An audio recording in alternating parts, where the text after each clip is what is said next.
So my last video, we talked about electricity and how much we spend on electricity, and y'all went in. You guys, y'all comments, yo.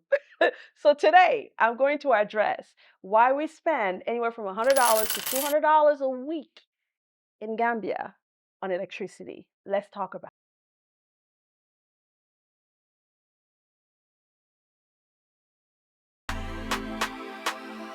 So after that video, I had to go on Google because y'all were telling me like, why is it like so expensive? And so I don't know. What I know is when I put $1,000 in my meter. So let me just say this first of all, for the people watching that don't live on the continent, you don't live in Gambia, the way that electricity works, we have one company here, and it's called Norway. That's the first thing. So you don't got many choices. You either with Norway or you have solar.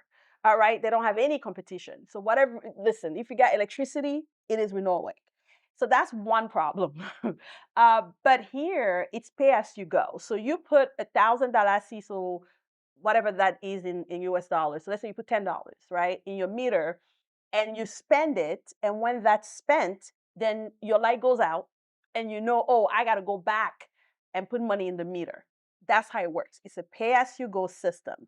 Unlike in the US where you just use it and at the end of the month, it's like, boom, $300, $500, $1,000. That's not how this works here. And by the way, I like that. I like being able to determine how I'm going to use my $10 or how I'm going to use my $50. So I've liked that. Now, what I don't like is how much we spend when it comes to electricity. So when I Googled why is it so expensive, and it's gotten more expensive than when we first moved, because when we first moved, if I put $1,000, that will last me 4 or 5 days. Now, $1,000 barely lasts me 2 days on a good 2 days. And so, from my research, here are the reasons why the electricity bill is high. So, number one, according to my research, is the type of fuel we use. So, we use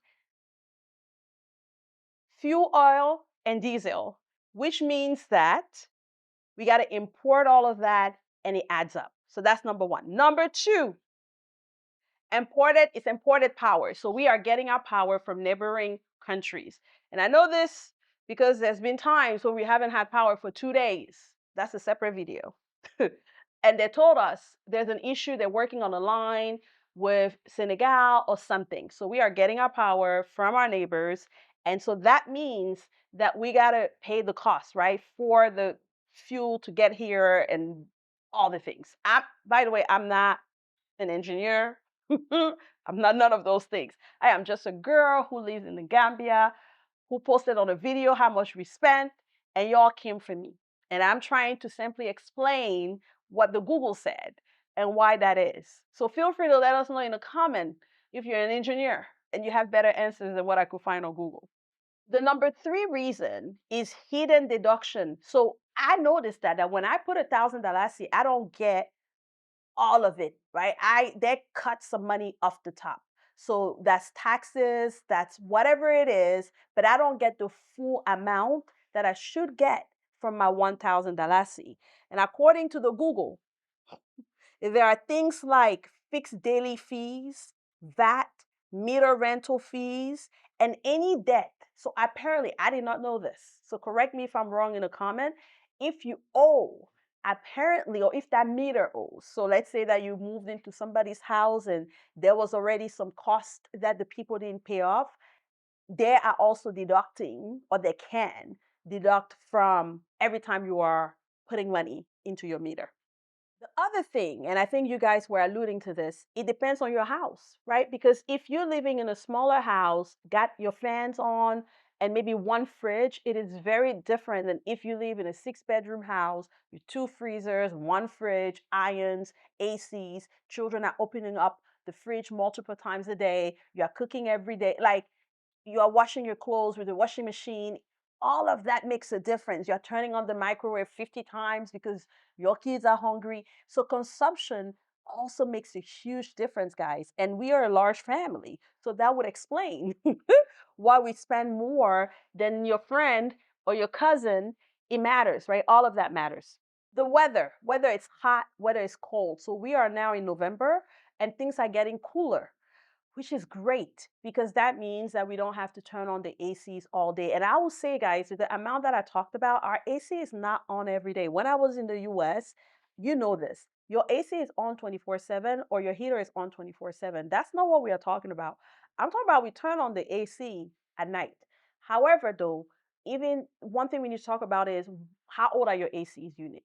How good are your windows? Because all is your house properly insulated? All those things also come into the picture, right? So could you save up because your house is newer and you got amazing ACs, and these newer ACs where it might not be new, but these ACs now where if you get to a certain temperature, it goes off. All of that, guys, all of that comes into account in terms of how much you're going to spend. The idea that Africa is cheap, which, in my videos, I'm attempting to give the reality on the ground. Because again, cheap and expensive is relative to the person that's having the conversation. To Elon Musk, he'll be like, y'all are not having a full video on no $350 a month expenditure. I make that in my sleep, right? Like, so depending on what your situation is, cheap is relative. But I think what I aim to do in these videos is just give you the reality so that as you move, you are prepared. I think I heard a study that 75% of the people that move on the continent move back within the first 3 years. And a big reason that they share is finances. And so I want to be as transparent as possible when it comes to these things so that you can be as prepared as possible and you're not sitting there like, wait a minute, I'm spending more on electricity here than I spent when I was in Georgia. What's going on? And so that's the aim. That's the reason. It's not to scare you because there are other areas where you will be saving your money by moving. It's simply to give you the reality so that you don't make the same mistakes. So maybe when you are renting a house, you are renting a newer house. Maybe when you are renting a house, you are looking at how old the AC units are. Maybe instead of even using the AC unit, you buy your own AC unit. Maybe, I don't know, right? You figure out ways for you to not spend outrageous amount of money that you may have not been prepared to spend when it comes to electricity. So yes, I was shocked by electricity bill when we first moved. And yes, I'm always looking for cost saving ways. So please drop them in the comments if you have ways, tactics, strategies that you are currently using.